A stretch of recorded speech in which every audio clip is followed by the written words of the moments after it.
পার্সেলটা আমি অর্ডার করেছিলাম পার্পল থেকে, আর আজকের মধ্যে এটা আমার হাতে এসে গেছে। তো বেশি কথা না বলে প্রথমে আমি আনবক্সিং ভিডিওটা শেয়ার করবো। চলো এখন আনবক্সিং করবো এই ফেশিয়াল রেজার থেকে। তো চলো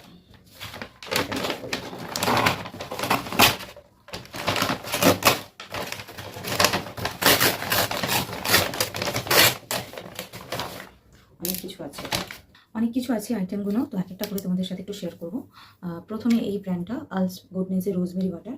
নেক্সট আইটেম হচ্ছে এই টোনারটা। দেন নেক্সট আইটেম হচ্ছে এই ফ্ল্যাক্সের জেল, খুব ছোটো আছে। দেন নেক্সট আইটেম হচ্ছে এই নিভিয়ার আন্ডার রোল অনটা। আমি সব কিছু লিঙ্ক ডিসক্রিপশন বক্সে দিয়ে দেবো। ভিডিওটা ভালো লাগলে লাইক শেয়ার সাবস্ক্রাইব করতে ভুলো না। বাই।